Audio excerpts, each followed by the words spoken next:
बिस्मिल्लाहिर्रहमानिर्रहीम। अस्सलाम वालेकुम। आज जिले शाह उर्फ अली बिलाल, जिसकी सुबह तस्वीर आई थी कि उसको वीगो डाले में कोई छोड़कर गया है और वीगो डाले में सफ़ेद कपड़ों में सिविल लिबास में कुछ लोग आते हैं जो सर्विस अस्पताल उसको छोड़कर जाते हैं और छोड़ने के बाद वो उसकी हालत यानी पहले से ही वो एक्सपायर हो गया था, बेचारा मुर्दा था, शहीद है, अल्लाह पाक उसको जन्नत में जगह दे। उसके बाद जब वो सर्विस हॉस्पिटल लेकर गए तो पुलिस को इस बात का खदशा लाहक हो गया था कि गिरफ्तार तो हमने किया, अब उन्होंने कहीं नामालूम जगह पर उसको मुंतकिल किया या कोई उसको लेकर गया, ये पता चला ना कोई मुश्किल काम नहीं था। लेकिन उसको सर्विस हॉस्पिटल लेकर आए और उसके बाद उसकी मौत हो गई और डॉक्टर्स ने वहां के ये कहा रिपोर्ट के अंदर कि इसको मुर्दा हालत में लाया गया। असल में ये चाह रहे थे कि उसकी हालत हुई, कोई एक्सीडेंट हो गया तो वो किसी ना किसी तरह में इस तरह डालते कि अस्पताल गए, उसकी मौत हुई।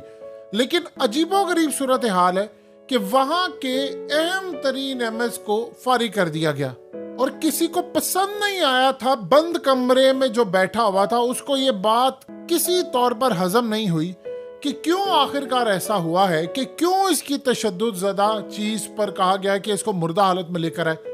लेकिन जो अल्लाह माफ करे, जो दर्दनाक जो पोस्टमार्टम रिपोर्ट अब आई है, शायद यकीन कीजिए बताते हुए जबान लड़खड़ा रही है कि एक जहनी बेचारा पस्त और माजूर शख्स, इन्होंने जो उसको मारा है, जो तशद्दुद किया, ये आपकी स्क्रीन पर पोस्टमार्टम रिपोर्ट है। उसका सबसे ज्यादा खतरनाक हिस्सा सबसे पहले आपको पढ़कर सुनाते हैं कि अली बिलाल के जिस्म के नाजुक अजाब पर बदतरीन तशद्दुद किया गया। अल्लाह माफ करे, यकीन कीजिए बताते हुए जबान लड़खड़ा रही है कि कौन वो पागल इंसान बैठा हुआ है जो माइक से उसकी चीखें सुन रहा था बैठकर नाजुक अजाब पर। ये कोई तो शख्स ऐसा है, कोई तो है जिसको ये जहनी बीमारी है कि आजम सबाती को नंगा करके उसके नाजुक अजाब पर मारा जाता है और वो चीखें सुनता है। शहबाज गिल को मारा जाता है, चीखें सुनता है। उसके अलावा जमील फारूकी को नंगा किया जाता है, चीखें सुनता है। फिर उसके बाद अली जावेद के नाजुक अज़ाब पर ईंटें बांधी जाती है, वो चीखें सुनता है। कोई तो शख्स आया है, कोई तो ऐसा बंदा है, या कोई तो एक अजीबोगरीब फिनोमेना आ गया है। कौन है समझ ही नहीं आ पा रही कि जिसको नाजुक अज़ा, ये जो प्राइवेट पार्ट्स होते हैं हमारे, ये इतने सेंसिटिव होते हैं कि यहाँ अगर गलती से चोट लग जाए इंसान की मौत वाक़या हो जाती है। तो वहां पर आप देखिए एक बेचारा जो जहनी तौर पर मजबूर, उसका बाप कहता है कि ये इतना अल्लाह वाला इंसान था कि वो इमरान खान के इश्क में पागल था कि अखबार अगर कोई आता है, उस अखबार में अगर तस्वीरें हैं तो वो सारे अखबारात को लेकर कटिंग करता था, उसकी तस्वीर काट कर रखता था। इतना वो इमरान खान के इश्क में जुनूनी था कि 4-4 दिन जब से इमरान खान को गोली लगी वो घर नहीं आता था कि नहीं, मैंने उसकी हर सूरत रखवाली करनी है, जो मर्जी हो जाए, मेरी जान उसके लिए काफी। यानी आप अंदाजा कीजिए वो मलंग टाइप बंदा था, उसकी जात से किसी को नुकसान नहीं हुआ और सबसे पहले उसको मारा गया और उसके नाजुक अजाब पर बदतरीन तशद्दुद। कैसे तशद्दुद किया? उस बेचारे का क्या कसूर है यार? उसको आपने मारा उसके नाजुक अजाब पर, क्या हथौड़े मारे? वो बच सकता था कहीं? यकीन कीजिए अजीबो गरीब सूरत हाल है। पागल लोग, नफ्सियाती बीमार लोग आपके मुल्क पर मुसल्लत हो गए हैं, जिनको बूढ़ी औरतों, बूढ़े लोगों, जवान मर्दों, जवान औरतों, उनको नंगा करके उनके नाजुक अजाब पर मारने के बाद जो चीखें सुनाई देती हैं उससे उसको सुकून मिलता है। ये कौन पागल जुनूनी आ गए हमारे मुल्क पर मुसल्लत हो गए हैं। और उसके बाद जो अली बिलाल की मौत के बारे में लिखा है कि दिमाग में गहरी जरब आई है, यानी चोट आई है, उसको मारा क्या है। उसके बाद खून ज्यादा बहा है, खून ज्यादा बहने की वजह से जिगर और लबलबे में खून जमा हो गया, जिसकी वजह से मौत हुई है।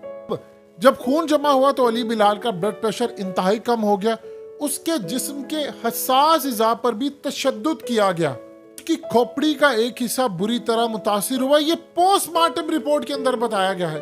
आप एक अजीबोगरीब सूरत हाल है कि आप ये बताइए कि कौन सा ऐसा शख्स है, ये कैसी दुनिया के अंदर हम जी रहे हैं। आप अंदाजा कर ले, एक फिल्म बनती है मनी हाइस्ट, उस फिल्म के अंदर आप देखिए कि एक कैरेक्टर के ऊपर तशद्दुद करते हैं, वहां का इंटेलिजेंस ऑफिसर, कर्नल, वहां के तमाम ऑफिसर, उन सब का बेड़ा गर्क हो जाता है कि सिर्फ इतना कि उसने तशद्दुद किया था और यहाँ पर जो तशद्दुद है वो उसके मुकाबले में कुछ भी नहीं। यानी फिल्म में ये दिखाया गया कि आप ये नहीं काम कर सकते। वहां उन्होंने ऑफिसर, कर्नल, पुलिस वाले जितने भी थे उनको नहीं छोड़ा कि भाई तुम्हारे होते हुए तशद्दुद हुआ कैसे, सिर्फ इतनी सी खबर वहां अलाउ नहीं है। और यहाँ पर आप अंदाजा कीजिए इन्होंने असल में किया क्या है। इन्होंने दहशत फैलाई है, खौफ फैलाया है कि हम इतना जुल्म करेंगे, इतना। ये पहले असल में देखते होते हैं कि कौन सा बंदा, उसकी बैकग्राउंड क्या है। यानी उन्होंने एक बंदा ऐसा चूज किया, ये पूरा टारगेट जिसे कहते हैं ना ऑपरेशन रखे, एक बंदे को ऐसा पकड़ा के जिसको मारना था कि वो बेचारा पागल से, उसके पीछे किसी ने आना नहीं है। और हम ये कह देंगे कि जी उसकी बाद में हम खौफ फैलाएंगे, लोगों के अंदर खौफ जाएगा, लोग अपने बच्चे भेजना बंद कर देंगे ज़मान पाक। अब आप जरा अंदाजा कीजिए, पुलिस वाले उसको लेकर गए हैं। अब पुलिस वालों ने आगे किसको दिया है ये अभी तक नहीं पता। देखिए वीगो डाले में जो लोग लेकर आए उसको ट्रेस करना मुश्किल है। आप सिंपल सा देखें कि वहां पर सर्विस हॉस्पिटल कैमरे लगे हैं, वो पूरी माल रोड पर कैमरे लगे हैं, केनाल पर कैमरे लगे हुए, वहां पर छोटी से छोटी दुकान पर भी लगे हैं, सिग्नल्स पर भी लगे हैं, मसाजिद पर भी लगे हैं। तो आप सिंपल सा काम ये करें कि ट्रैक करते हुए ले जाएं कि वो वीगो डाला कहां से है। आपको पता चलेगा, अच्छा पीछे सिग्नल से देखिए, पिछले से पिछले से आपको तमाम पता चल जाएगा कि कहां से है। फिर उसके बाद उस जगह पर जाएं, आपको पता चल जाएगा ये बंदे आए कहां से थे, क्या मामला हुआ। पुलिस वालों जब लेकर गए थे, पुलिस वालों ने आगे किसी को दिया या इन्होंने कुछ किया, ये कौन सा मुश्किल काम है पता चलाना। आप एक बात बता दें कि एक सिंपल सा एक आम पाकिस्तानी एक सवाल करता है, और छोड़ दें इस मुल्क में निजाम और ये तमाम चीजें, यहां तो कुछ नहीं होना, कि कुदरत ने इनको इतनी ढील क्यों दी है।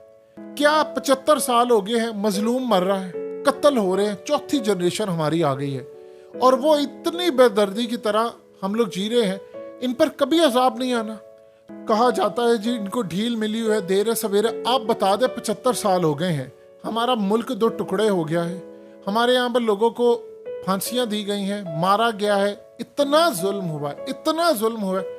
आप बता दें किसी शख्स की कौन सी पकड़ हुई है, इनके ऊपर क्यों अजाब नहीं आता। ये सारी की सारी बर्बादी, और बेचारा मजलूम इंसान, इनकी पकड़ कब होगी, कब इनके खिलाफ कुदरत की जानिब से कोई ऐसा काम होगा कि इनके ऊपर बदतरीन अजाब आए। इनके ऊपर अजाब नहीं आता, इनकी पकड़ नहीं होती। इनकी औलादे आप देख ले, ये करप्शन भी करते हैं, ये कत्ल भी करते हैं, ये मारते भी हैं, सब कुछ करते हैं। इनकी औलादे बाहर पड़ रही हैं, नेशनैलिटी इनके पास है, सब कुछ इनके पास है।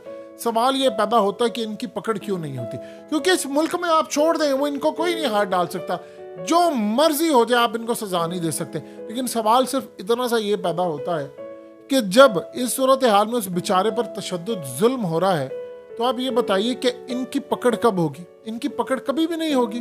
क्या इन्होंने सारे जहान से नारो ले लिया है कि ये पूरे जहान में दंदनाते फिरे, जुल्म करते फिरे, लेकिन इनको कोई पूछने वाला नहीं है। ये किस ज़हनियत के लोग आकर बैठ गए हैं, जो पागल हैं, जिनको खुशी मिलती है, सुकून मिलता है, किसी के नाजुक अज़ा के ऊपर आप मारते हैं तो उसके बाद वो चीखता है, तो इनको कौन ऐसे लोग हैं जिनको ये सुकून मिलता है देखकर। ये पाकिस्तान की तारीख में कभी नहीं हुआ। इस मकसद के लिए आपने इस्लाम के नाम पर मुल्क बनाया था कि आप अपने लोगों के ऊपर ये काम करें। आप यकीन कीजिए कि आज बांग्लादेश वाले देखकर क्या कह रहे हैं कि हम लोग तुमसे अलग हुए, अच्छा हो गया हम अलग हो गए, तुम्हारा तो अपना हशरिया हो रहा है।